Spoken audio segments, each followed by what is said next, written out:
congratulations on getting your version finally released. How did you first become aware of the amazing fan support behind the hashtag Release Snyder Cut, and how did it make you both feel?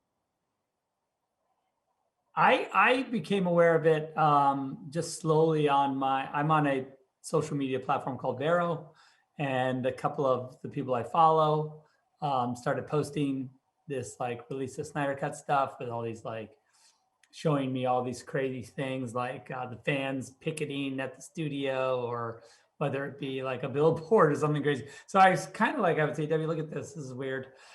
These fans are going nuts. And then also just, we really took notice when, whenever they would take out a billboard or do something, the money that they would raise, half of that money would go to suicide prevention and mental health awareness. And we were like, wow, these fans are really like, they're incredible and they're doing something incredible. And I think that's really when we started to join forces with them more and more. Yeah, it started to grow and grow, and it was unbelievable. Every time they did something, it seemed like it got bigger and bigger and bigger. And we were like, wow, when is this going to stop? I don't think though we ever thought that the movie would get made. Like it still seemed like, something that was really unattainable at the time. No, it did. We were like, this is a fine fantasy, but I don't think it's ever going to be anything real.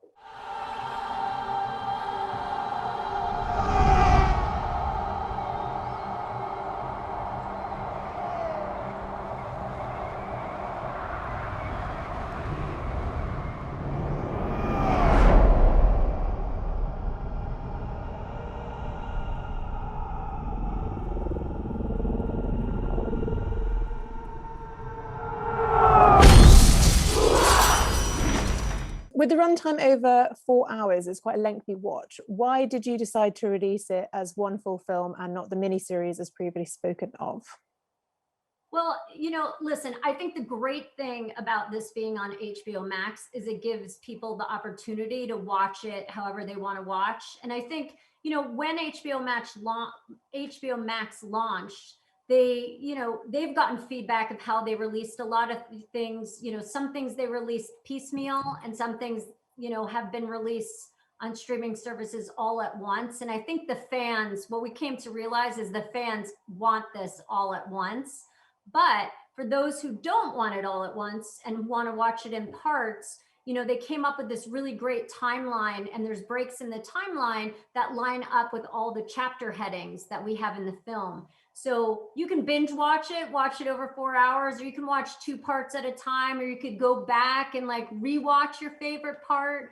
So I think HBO Max put a lot of thought and worked with us to make sure that it's a really great experience in watching in the movie, and you as the viewer can choose. Talk. I believe there is a stranger who comes to this village from the sea. He comes in the winter when the people are hungry. He brings fish. He comes on the king tide. That was last night.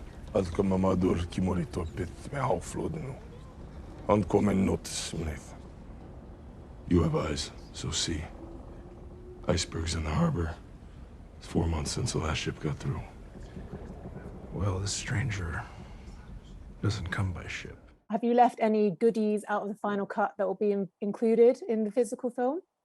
I haven't, other than I did complete a version of the end of there's a Joker Batman Easter egg that I wanted to finish that for whatever reason the studio felt like they didn't need. So that's out there floating around, but it's nowhere to be seen. It's on my phone with everything else. I'm building an alliance to defend ourselves. How do you know your team's strong enough? If you can't bring down the charging bull, then don't wave the red cape at it.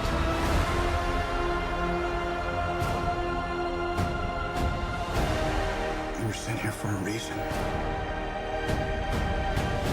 And even if it takes you the rest of your life, find out what that reason is.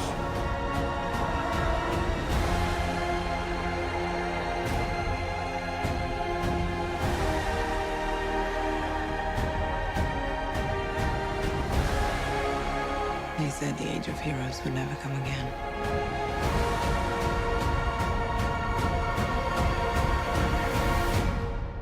It will.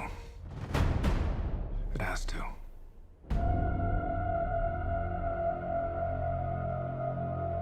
We live in a society where honor is a distant memory.